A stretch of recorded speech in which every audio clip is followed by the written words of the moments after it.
he drove like one of the early pro mod guys all over the track.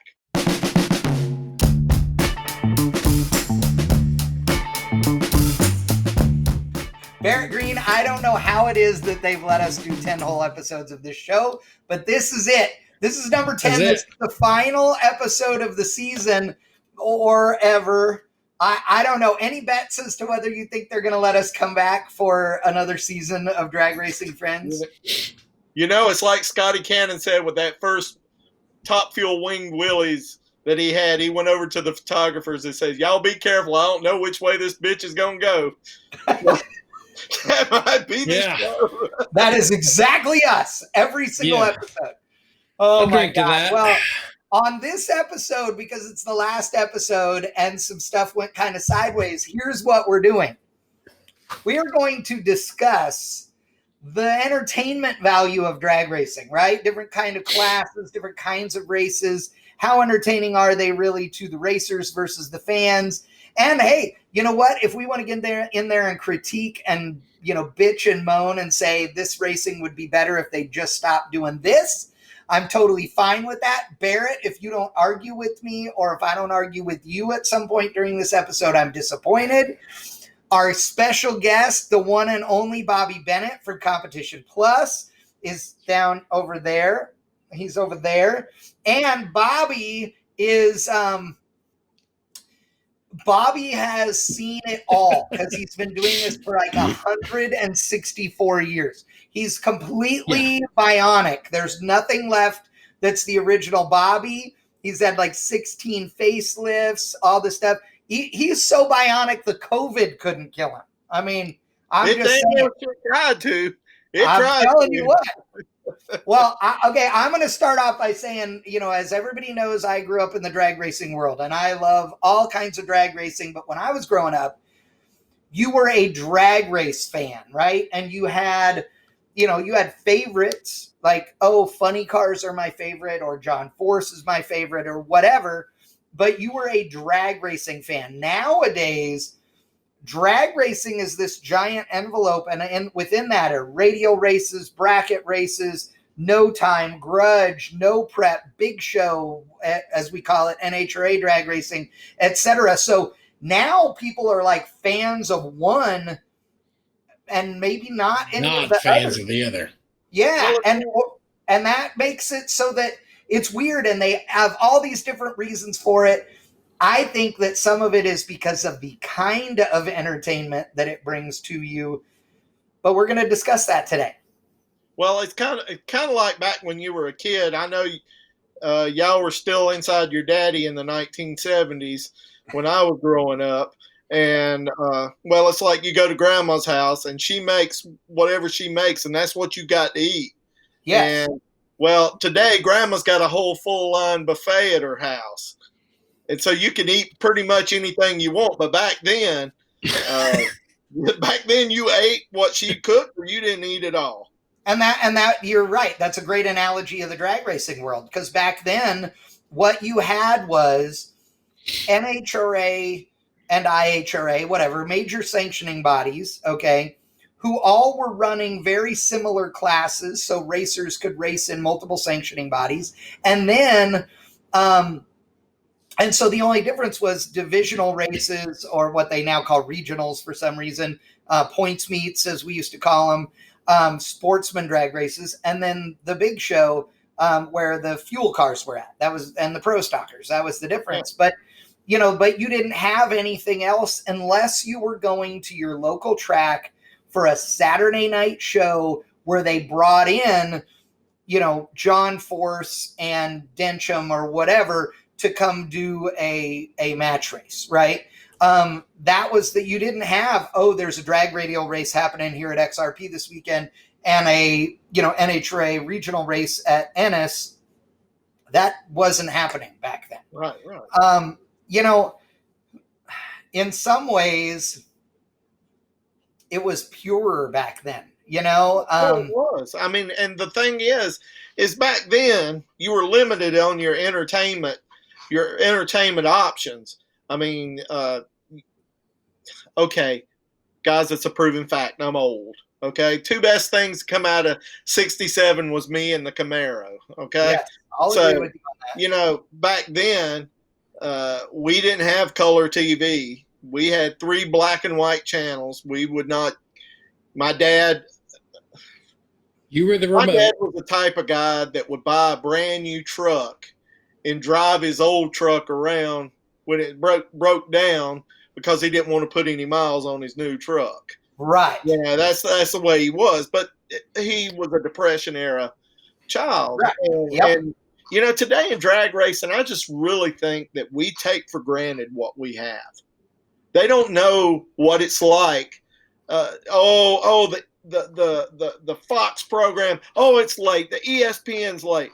Well, try this on. When you wanted to watch the Winter Nationals, you had to wait 2 months to watch it on Wide World of Sports. Yes. Sandwiched in between, you know, midget goat racing and, you know, ping pong. And it literally would have been 7 minutes of coverage. 7 minutes of coverage.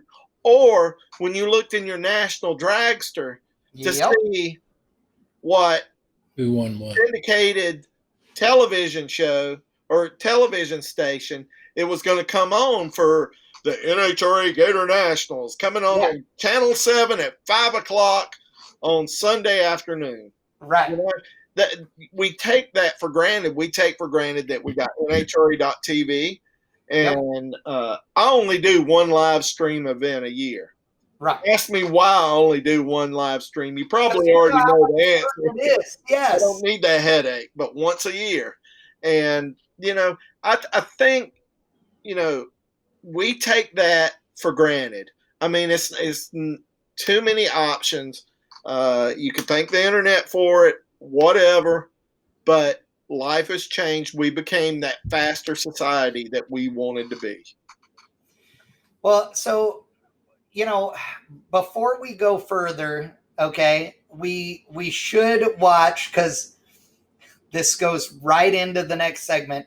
We're going to watch our Insanity segment video. Now, I'm going to do a countdown for you guys to start the video because we all need to see it at the same time because it's going to be entertaining. But it is a great lead in, because at no point would anybody believe that this car would be doing what it's doing where it's doing it, you know, 50 years ago, 40 years ago. So 3, 2, 1, click your video. Wherever you may be. Now then, this is going to be our dragster funny car coming to the line. It started up in the paddock when I was over there a few hours ago, and my goodness me, there were jumbo jets having to divert their course 36,000 feet. Oh, yeah. Them poor dudes sitting on the hay bales got no idea what's about to happen here. In heaven's name, it's going to be like when it leaves the line, one can only imagine. And when the bonnet or the body drops down, you'll see that instead of AMP on the air intakes at the top, I love the British guys announcing this that have no clue. Deliberately printed FOS. Watch this. I just want to know who Roy and Boots are. Underneath it's a Roy and Bootsy. Bootsy? Dragster. FOS. Don't ask me how much power it produces. A couple of thousand horsepower. It's one of their cars. Roy or Bootsy? That some guy in the UK or Australia bought. At the wheel, 0 to 100 in 0.8 8.2 liters. You don't call any goddamn engine worth of shit by liters. 310 miles an hour when it exits the quarter mile. 4G acceleration. Yeah, this is at Goodwood. This is at Goodwood. Look at this. Of a Formula One Grand Prix grid. Water to spin up the rear wheels on the way up to the line. Toby, we've had a major black. This is so perfect. Yes, how awesome is that, dude? Number 11. Dude, this is the greatest thing ever. Oh my God, I'm in love with this video right here. Look at the smoke from the rear tires. And these engines needing to be rebuilt after every single run. So 4 engine rebuilds per mile. Look at this smoke. Is we really road coursing this thing? This is Goodwood Festival of Speed. this is the Goodwood. This is the driveway going up to the mansion. Oh my goodness me! Look at him doing another burnout. I love it. To a quarter-mile modern drag race. No way. Implore you to go. Look at that, dude. That's pretty sweet. Oh my God, that's the greatest Goodwood video ever. I just want to know He drove like one of the early pro mod guys all over the track. Holy crap. how many pints did they have before they decided, hey, you know, it'd be really cool. Let's take the car to Goodwood. That is proof that there are rednecks in the UK, because somebody had to be like, y'all watch this. Yeah. Hey, just for the record, down in my neck of the woods, we perfected that. But we started on a banana seat bike with bricks and a 2x4 jumping ramps. Oh, I'm with you, brother. Oh my God. So again, that would have never happened 30 years ago, 40 years ago, 10 years ago. Even. Wait a minute. Obviously, you never watched Gordy Bonnet in Fast Company. He drove a funny car through a garage door. And that's on the true. street. That's true. Yeah. I do remember that. But now we're so used to everything being so accessible, right? That's like right. So you were born in 67, I was born in 72, Barrett was born in 92, right? 86. Oh, God. 86. Older than you, dude. 86. Yeah, he's 12. He'd be the third oldest kid. Yeah. So got a 15-year-old kid. Yeah, they're horrible. So if you look at the all of the stuff that we get to watch now, right? Every different kind of racing. If you look at, guys like Kyle Seipel and Peter Biondo are putting on bracket races that are epic, right? And they're not alone. There's SFG. There's all these new promoters that have come around in the last few years. But really, Peter and Kyle, in my opinion, were instrumental in getting the big money bracket racing to being this spectacle at an event, right? Bracket racing, most people would say, is the most boring form of drag racing, because who wants to sit there and watch a bracket race? But we live stream them on Bang Shift all the time. And we get great audiences for bracket races, but they are always predominantly other bracket racers watch are racers themselves, right? Right. They're not just spectators. They're probably in their motorhome watching the race because they don't want to get up. It's just like fast pitch softball. You're not going to go to it or anything like that. I mean, I coach girls fast pitch softball. That's my escape from drag racing. Right. But you're not going to go to that unless you've got a kid playing or anything like that. Same way. And to appreciate, you learn to appreciate the skill involved in that, just like you will learn to appreciate the skill involved in bracket racing, because, I mean, you've got to judge a finish line at 10,000ths of a second, running 6, 7, 8 seconds at a time at 150, 70, 170, whatever. If you can't appreciate the challenge in that, dude, I got nothing for you, Right. No, and I agree. And the thing is that what I like is, I love all forms of drag racing. I like some of them more than others, but I would gladly go to the drag strip and watch pretty much anything race over not seeing something race, right? That's true. But, that's true. But the thing about bracket racing for me that I love the skill. I love all of how difficult it is because I've done a lot of it. But I also like it when somebody is watching who is a heads up drag race fan, who watches some of our other broadcasts, and they watch the bracket race and they watch long enough to appreciate what's really happening and become a fan of it. And I think that is one of the things that's kind of missing, because Barrett, you said it earlier, that people have gotten to where they like one kind of drag racing and hate the others. And maybe hate is a little strong, but they don't care at all about anything else. They got one they like, and that's all they pay attention to. And that part of it to me is a little sad. I want everybody to at least appreciate and like some of the others, you know? Well, Yeah, let me throw something in there.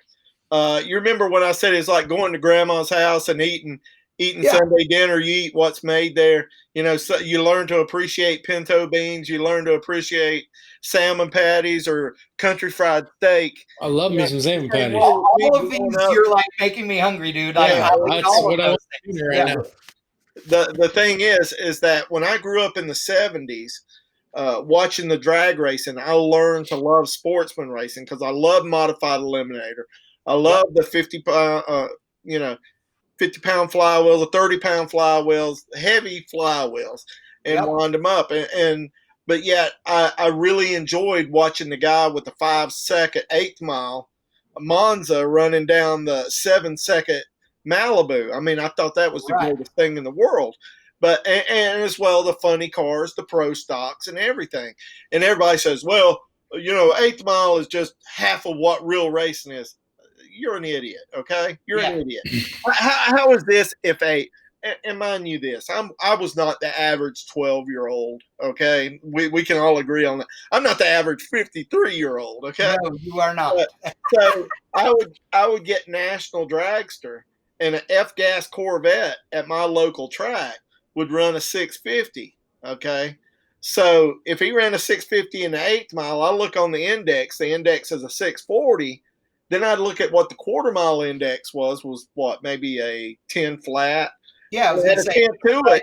And 10. then I figured out what they were running in that. That's why people, I just wanted to say, you know what, just shut up. You're making yourself look so ignorant when you're talking about, I can't calculate and all this stuff. If a 12-year-old can calculate what a F-gas Corvette's running in the 8th mile, the quarter mile, then you can calculate it yourself.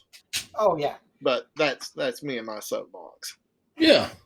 I think it kind of comes down to, like, for me, when you say about, we'll just say we're ranking drag racing and all that stuff, it comes down to like a couple things. Is it good for motorsports? Manufacturers, all that other stuff. Yes. Yeah. Is it good for the promoters? Because without the promoters, without the tracks, obviously you got to make money. This ain't a charity. Is it good for the racers? Yes. Is it good for the fans outside of the ones that are either there because, you know, their husband's racing or something else? Right.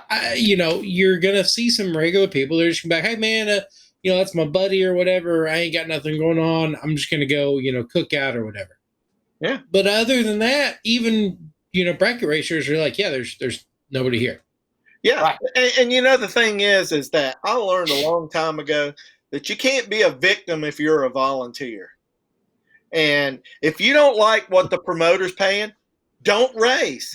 If you don't like the cost of what everybody's spending out there, then don't spend the money. Right. You control that. Absolutely. And here's one of the keys. Where you can control what you can control. That's one thing playing outside of the rules, but you can control that. Oh, we priced ourselves out of racing. Well, who did that? You said we've priced ourselves out. Well, that would also include you. Also include you. You and I together. So if we don't like what the promoter's paying, then don't race. Here's the thing. If you take any category of racing, right? We've been sitting here talking about bracket racing and sportsman drag racing, but if you take any other, you know, form, let's go no prep, right? So you're taking no prep, grudge, no time. I'll wrap all those up into one, you know, cluster, right? So that kind of drag racing does not work if at least most of the pieces of that puzzle that you just put out there, Barrett, are not there, right? Yeah. If the racers either need to be able to make enough money to make it worth them coming out or have enough fun to make it worth coming out, either of those is fine, right? Because both of those have a value. And then the promoter's got to be able to make money at it, or at least try to make money at it. And then the fans, those fans have to feel like if they show up and spend good money to be there, that they are walking away feeling like they had a good time and not questioning the amount of money they spent. And quite frankly, I feel like there are some sanctioning bodies who have gotten to the point where they've forgotten about two groups there. They've forgotten about the racers that are not the professionals, right? And those sportsman racers that leave after a weekend and don't feel like they got the value out of their money, right? They didn't have enough fun or didn't have the opportunity to win enough money or enough points. And then the spectators are in the same boat in a lot of those scenarios, right? Where they feel like, man, that was a lot of money we spent this weekend. You know, you don't want anybody to think about the amount of money they spent at the racetrack when they're leaving the racetrack, whether it's the racer or the fan. That should not be your goal. Is to make it so that they roll out thinking, man, what an awesome weekend. You know, that's the important part. Well, the one thing that I think we're leaving out here too is you got to have the media there, because if you don't have the media there, nobody knows you're racing, right? Where would all of these people be if they did not have the media there telling them? Well, and you're right on that, because I mean, obviously all three of us work in the media side of this world. It's interesting because, you know, for a while there were racetracks that didn't believe they needed any of the media there, right? And they exactly, Barrett, and because they were used to drawing from a very small group of local people. Then they start to realize that if you want to draw bigger audiences and you want to have more racers and bigger names and bigger events, then people need to know who you are, right?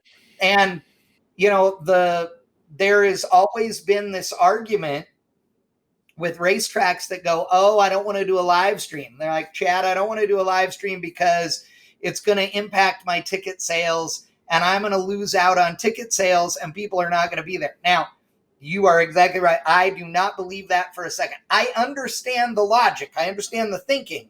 I just don't believe it to be true based on what we've done. That has never been the case. The crowds at the March meet were always bigger on the years that we streamed them than they weren't on the year when we stopped, right? We had so many people coming from Europe and Australia and stuff because I would tell them all, you need to save your money and come next year, right? And they would. And so I think that those things are, I think all of this goes together. I think that the number of people who are entertained by an event changes though. There are some races that are at places that are never going to have more than a couple thousand people at the event, right? But you might have 20,000 that watch it on live stream over here, you know, but not having the live stream isn't going to add any more people because the racetrack will only hold 2,000 people, right? I mean, think about it, Barrett, when we were doing North Star, right? I'm live streaming all these radial races. Dude, the grandstands there would hold what? 300 people? Yeah, we were not known for the grandstand capacity at North Star. Growing up as a child in the 70s, big Kiss fan, you know, love the rock group Kiss. All right. You run a live stream from the rock concert right there in town. Are you going to sit at home on your couch and watch Kiss, or are you going to be there at the place, right? Exactly. Right. If you can be, you're going to. Then you really don't understand your customer. Well, and nowadays at every race, there's 64 different people with their phone out streaming the event and doing all this stuff. And honestly, there are some events that we go to with racetracks where the racetracks allow guys that are there on a regular basis to sit there and stream the whole event. Where if I wanted to be a dick, I could say, look, this can't happen because our agreement says nobody else can stream this. But it's just really not that big a deal. It just doesn't matter. And you get what you pay for. Yes, exactly. Well, and also the difference in that, and again, being a kid in the 70s, you understand it's eating a hamburger on a bun or eating a hamburger on loaf bread. You know? Right. They don't hit the same. Understand that struggle, dude. I understand that struggle. Trust me. It's real. Whenever you're in the motorhome and you're like, all right, dude, I'm going to make burgers. And he's like, cool. And then he comes out with bread. I'm like, we don't have any hamburger buns. He says, no. I'm like, no. Well, if you lived in the 70s, Mama that was an everyday occurrence. Just as good. Yeah. So, hey, okay. Not So, the same. all right. So, Barrett, what do you think gives the most entertainment value right now in the drag racing world? Either it could be a particular event or series or just a particular kind of racing. Heads up, drag radial racing. You think that is the biggest bang for your buck in entertainment value right now? At this current venture we're on, yes. I will let you know that I disagree with you wholeheartedly, and we'll talk about that. But what do you think, Bobby? Do you agree with Barrett, or do you think it's something else? I think there's 3 different tastes. And I know you want it narrowed down to one, but tough titty. That's all right. Ain't happening. For the old school, it's Quain Stott Southeast Gassers. Dude. I mean, you get ass, awesome. Heads up, no sissies, run it to the finish line, and you get those 50-pound flywheels. You know, dude, that you are 100% right, dude. Have you seen it, Barrett? Have you seen any of the Southeast Gassers? Southeast Gas, yes, yeah. All I heard was Gasser. I didn't hear the first part. Yeah, I've seen Southeast Gassers. Dude. Now, it's awful hard when you look at the big show, when the conditions are right and all the cars are running, the absolute phenomena of the fuel car just running to the finish line. 330, 340 miles an hour. I mean, that's just that's badassery with a uppercase B. I agree. And then there's, you know, the radial versus the world. When you get to the core racers, not the guys who are running X275 who buy an extra ticket so that you can go in there and make a test run. I'm talking about when you get to the core group of guys that are 16 and ladies, guys. you know, the Melanie Salimi, and when you're running those cars, it's just absolutely phenomenal. Just to watch what they do with those cars. Stevie Fast Jackson, he's badass. So here's the deal, though.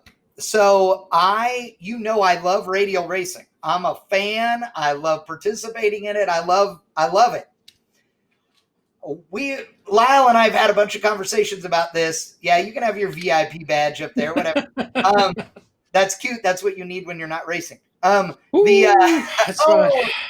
I'll remember that next time I see you on the track. And there's nobody from Bankshift.com. Nobody. Yeah. Okay. So here's it's Sean Ellington down there. Bastard. I'm way too short and good looking to be him. No. So here's the problem. Radial racing is great for hardcore radial drag racing fans, but it is not good for any casual fan. So the problem is you cannot.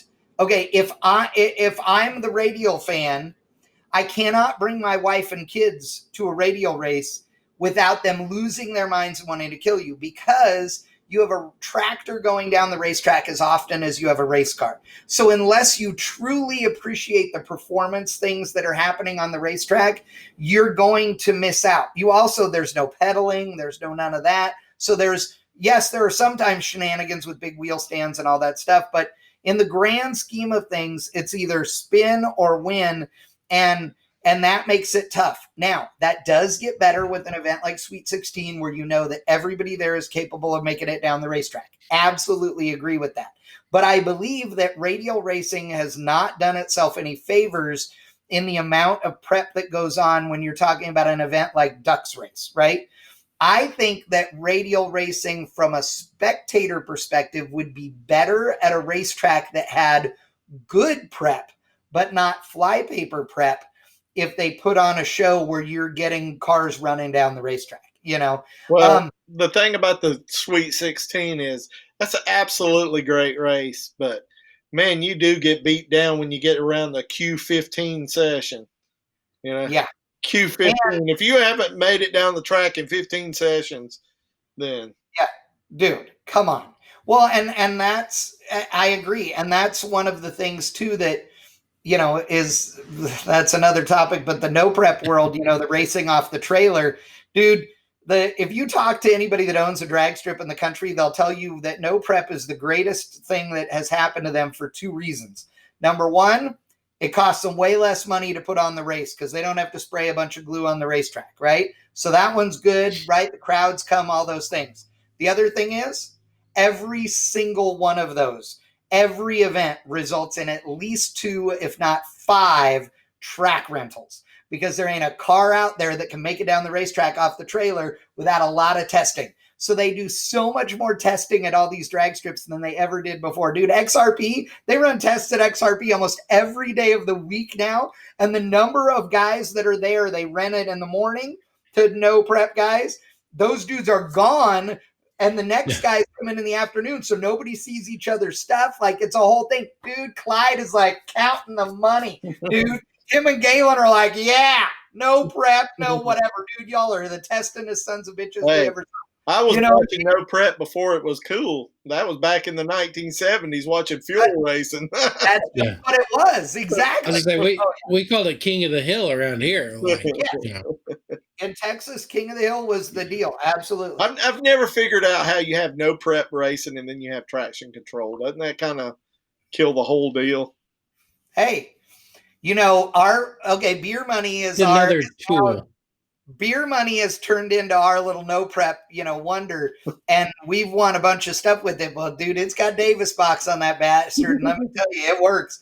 But, you can't just put a Davis box on the thing and immediately be good. It takes a lot of work to get that thing to be right. Yep. And you're way faster not riding the dots than you're going to be riding the dots. So I got you. I give you that. Yeah. So you always hear those guys leave the chip. It's like, yeah. And then I thought I was at a super gas race. Yeah. So this is where the next thing. So no prep and no time events and grudge events where they actually use the scoreboard to show a winner. Great. Events that don't, which there are a few of them. One of them, that stupid race that I announced at XRP that you were at, Barrett. That race is a race, because you're waiting for some dude at the top end to confirm with another dude as to which car went through the finish line first. Then they're calling you as the announcer, and then you're telling the stand, full of people who won. It's the worst, stupidest thing ever. You have a drag strip, use it, right? So anyway, the one of the problems with some classes of racing is that spectators don't understand it, right? They need to. Well, I've been in the sport 40 years and I don't understand that. Yeah. Well, but how do you, so is there a way to take racing like super gas, let's say, right? Throttle stop drag racing. Is there a way to take that or some of these other classes where people, if they don't know the racing in particular, they're confused? Is there a way to make it more entertaining for them? Or are there some of those that there's no explanation? There's no explanation. The worst thing that could have happened to super racing was the electronics. I mean, if you go back and you go on the competitionplus.com or Competition Plus TV YouTube page, you can see action from the 1983 NHRA Gator Nationals where people actually stick shifting super gas cars. And that was what was so great about the whole movement of the Index Pro tree racing. The NHRA first did it at 980s, and the Sacramento guys were running 950s. The Orange County, Southern California guys were running 980s. And finally, the NHRA made it 990. Well, the IHRA did their own program, which was 1050s. Yes. And then they made it 1090s. But that was the greatest thing. And that, for the sanctioning bodies, it was a stroke of pure genius, if you ask me. Because, and nobody asked me, but I'm telling you anyway. But here's the whole deal. Up until that time, if you ran NHRA, unless you had a stock eliminator car, a super stock car, comp, or modified car, you didn't get the sportsman race or pro comp car. You didn't get the sportsman race. At least over in the IHRA, they had Pro Street, which became Quick Rod, or Street Rod, which became Quick Rod, which became Top Sportsman, which was the Quick 32 class for bracket racing. And what these Index Pro Tree Racing did is it brought the bracket racers from the local tracks and allowed them to race on a national event level. Well, some guys still raced the stick shift, some guys raced that. And then all of a sudden, instead of guys, speeding their cars up to try to run 990s, you have guys that are running 890s trying to slow down to run 990s with that thing. And I think that's where it lost the spirit of it. But if you look back in the 1981, 82, or 80 seasons, if you can get a hold of some of that footage, it was actually some of the best racing you'd ever watch. And I would sit in the grandstands. I remember going to Bristol in 1981, and I would not leave my seat, even when the hot rod cars come running 1050s. And just to give you an idea who was there, guys like Charles Carpenter and Quayne Scott were running hot rod eliminator.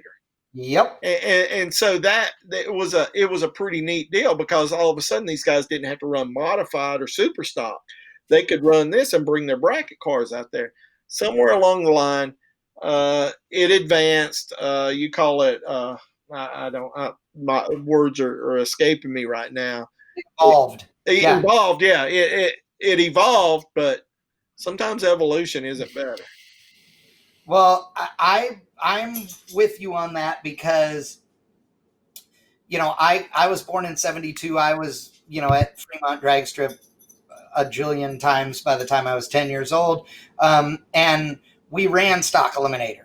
But I knew people that were guys that had been running modified production or competition eliminator, who then started running super gas with their cars, because they're like, oh, if I just put a bolt under the pedal, I can make this thing slow it down and run 990, or, oh, well, if I'm not running in this class that only allowed this carburetor and I put the big carburetor on it, I can speed it up 2/10 and run 990, whatever.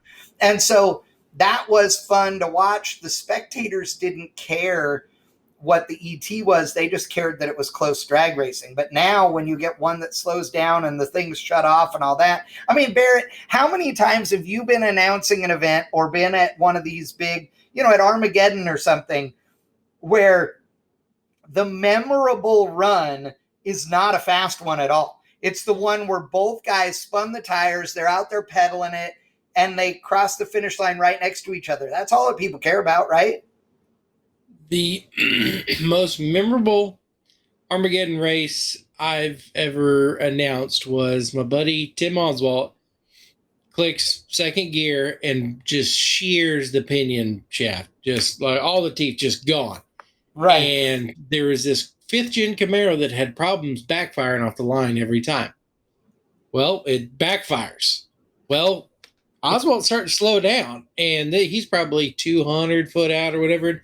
Pretty fast course, so it's still got some momentum, and the Camaro gets fired back up and takes off and is catching them and backfires again. And these dudes slow roll, and I really the crews were running out there to push the cars, because me, I was like, go right, there's no rules here, right. And about the time that they had gotten to the cars, I think the Camaro got it fired back up, and he didn't have an intake after it was all said and done. I mean, it was nasty backfires. Yeah, nice. It's stuff like that.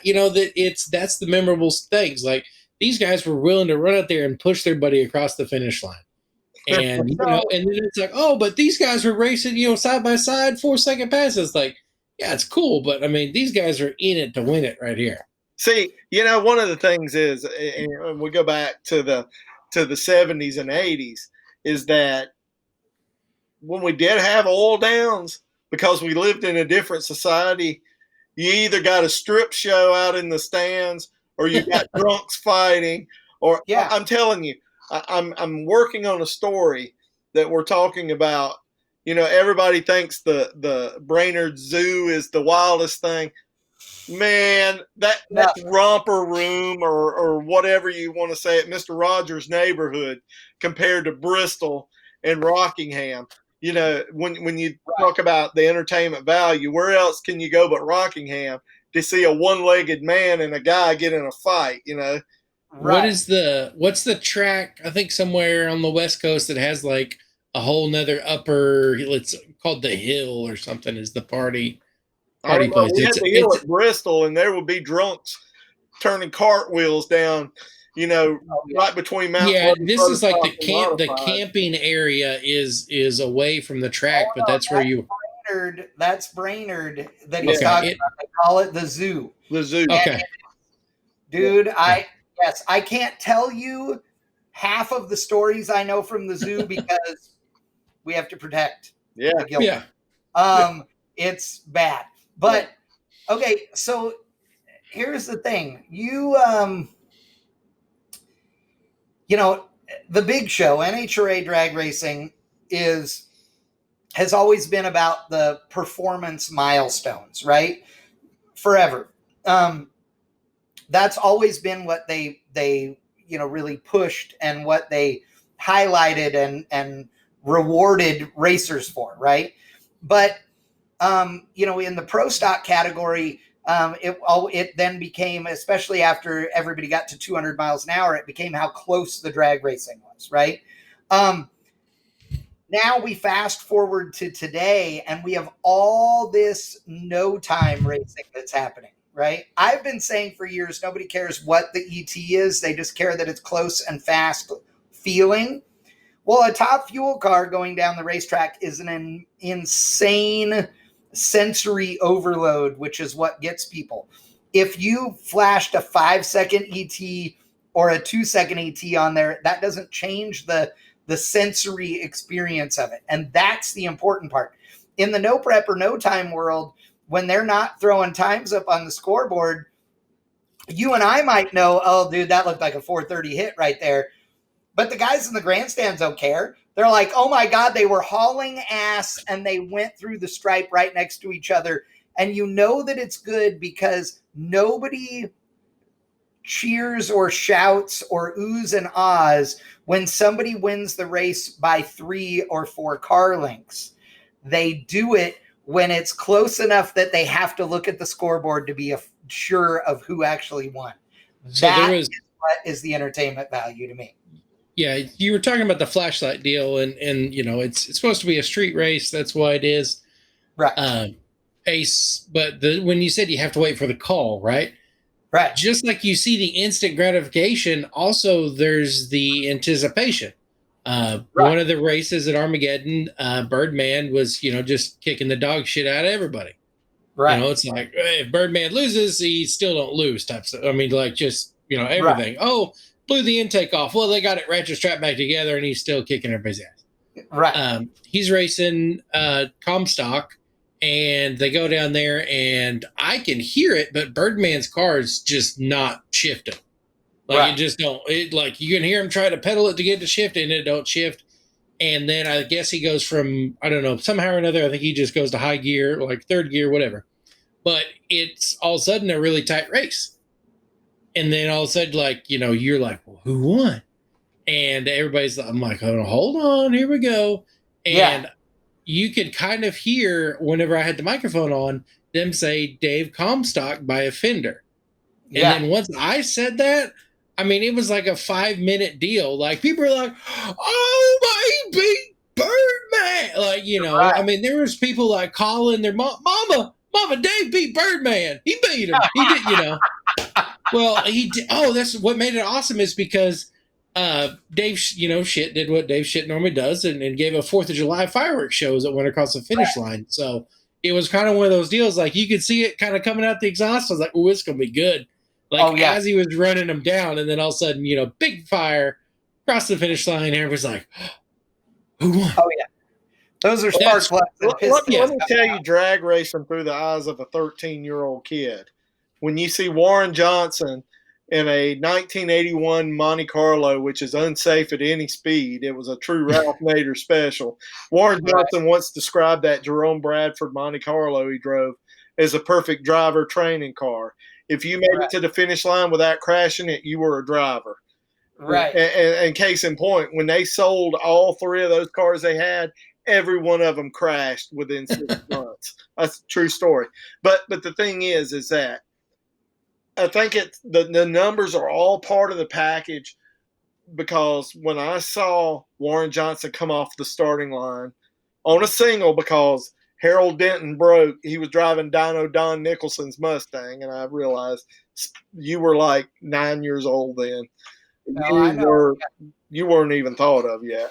Yeah, exactly. But I could see Warren Johnson pull the Lenko lever second gear back with the front wheels in the air as he came by me. And to see that 791 pop up on the scoreboards, one of the fastest runs ever at the time, a pro stock in 1981. So you tell me that the scoreboards don't mean anything? Yeah, right. Here I am, my old ass, still talking about a run in 1981 when Ronald Reagan was president in his first term. Right. You know, and so I will say that as much as I love a Rossler Turbo 400 and all these things, dude, like a stick shift, anything's fast. Oh, dude. And I mean, the days of the Lenko and all that, I mean, that's what I licensed in Pro Stock in, was a Lenko car. There's just nothing on earth that's finer than pulling Lenko levers. It's just so rad. And that part of it also added to the whole mystique of it, because back in the day, you saw what they were doing, right? You got to see that happening. If you were at the race, they had the camera guy that was showing you that on the Jumbotron, right? The Winston Vision back in the day at NHRA, right? So you'd have Winston Vision, and that's where you could see it. If you were at home watching, you got to see that also for the big show. That's what NHRA brought, was the look inside the car. They did that in a way that nobody had done before. And that's something that we're spoiled, because we get to see so much stuff anymore. Right? They don't know what it's like to have to wait for National Dragster to come in to see who won the race 2 weeks ago. Right. Well, and I have to think that if you take a current, a no prep or grudge race fan, right? Big time. They know every driver. They follow it all on social media. I have to think, if you take that race fan and you take them to an NHRA big show, right? And they came with you or me, Bobby, right? And you said, okay, you get to be my shadow for the whole event. And that means you get to ask anybody anything you want when we walk into anybody's pit with nobody's going to stop us, right? We can walk up and say hi to Caps. We can sit in the car. We do that anyway, right? Right. So if we do that, and you follow along and have this, even if you don't know who any of these people are, I think that race fan there is going to have some level of appreciation and entertainment that they never would have expected, because if they got to see it up close and personal and see the real people involved, then they would love it. We talked about it on the last episode, Barrett, about how the Joe Blow guys are now famous in the grudge race and no prep world, right? They're guys that never planned on being professional drag racers. That wasn't the point. They're now these guys that everybody loves because they're approachable, they're nice, they're fun, they're entertaining, or whatever. I think that they would see that there's that in the big show as well, or in other forms of racing, if we gave them the chance to, Yeah, the drag racing, the drivers, the professional drivers, I mean, for some of the guys that really get a bad rap out there, they're really actually behind the scenes some of the nicest guys, some of the nicest people. And if people would see sometimes, that's why, if you ever watch my Legends of Series deals, I did one on Whit Bazemore. Whit Bazemore has to be the one guy that's probably pissed off more race fans than in the world. Yes. But the thing is that I didn't focus in on his racing and stuff. I focused on the road that got him to where he was at. And he's a hell of a nice guy. Yeah. And if people get to know that side, And that's one thing, when I started Legends of Series deal, which is documentaries, and each one of those has about 60 hours of editing time in each episode. So, I'm a big NFL fan, as you can see. My Tampa Bay Buccaneers, Brady what was Bucks. so bad? What was so bad, dude? This is the life of a Tampa Bay Buccaneers fan. I got the COVID-19. I'm running a fever of 104, and I really think I'm dying. And I finally can barely turn the channels here, and it comes on. It says Tom Brady has narrowed down his choice to come to the Tampa Bay Buccaneers. I said, shut the front door. I'm delirious. I'm hallucinating. There ain't no way in the world. So, But, and then they said Gronk's coming too, and you're like, take me, Jesus, take me now. Yeah, yeah. But I follow one kind of sport, that's motorsports. But I don't know anything about nothing about any of the rest of it. Like, I don't know any of the current. I know who Tom Brady is, but yeah. The whole thing is that I'm an avid. I love to watch documentaries. I love to see what made people tick, what made them who they are, what built their character. Because you can always learn something from somebody. Always learn something. And I would purposely watch the episodes of NFL Life, which is a very good documentary series. Yeah. And I would watch the people I couldn't stand. I can't stand them. Like Steve Smith, for example, the receiver for the Carolina Panthers, everything. Could not stand him, but I watched it because I wanted to know what made him tick. And I realized that when I was a stick and ball player, we had a lot of similarities of things of why he thought the way he did, why he acted the way he did. Okay, I still think he's a jerk, but now I understand him better and I have a respect for him. Same thing with Bill Belichick. I watched that. Now I understand the road that he took to get there. And I think that if the drag racing fans saw the road that some of these guys had to take, like a Whit Bazemore, where, this is a kid that took the phone call from R.J. Reynolds while he was in school, high school. I need to go to the office and make a phone call. So he calls R.J. Reynolds and talks to Jeff Bird, and all of a sudden he becomes the official photographer, R.J. Reynolds, at 16 years old. Well, and I think that is why the no prep world, the street race scene, whatever you want to call it, I think that is why it has become so popular. Is actually the people, not the racing. I think the racing is just a byproduct. It's great. We all know it, but there's lots of great racing. I think what it is that because of social media and YouTube and all of those things, everybody gets to see these people before they're famous. They get to see them come out of nothing to become something. And I think that is part of what is enticing to people and grabs them and makes them fall in love with people. Don't you, Barrett? Yeah. I mean, it's the main thing that, I talked to a bunch of people and whenever they're at the races and everything. And, like you said, you walk into the pits of caps and all that stuff. I mean, I go to Armageddon. I'm just in and out everywhere. Right. Right. It's relatability is the biggest thing to a lot of people. They're like, hey man, what does that guy do or whatever? Oh, he's got a heat and air company. My brother's got a heat and air company. Like, I could do that too.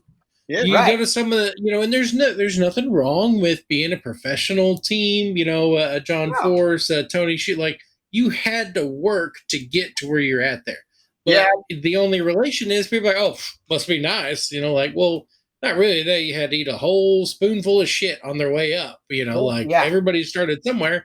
You just don't know where they had to go from their start to where they are now. You are seeing these other guys' starts, or maybe even some of them, they don't want to do anything more than just race on the weekends because they're like, hey man, I'm trying to, roof houses or, run a crew of guys that are, mowing yards and everything. Like, hey, that's all they can do.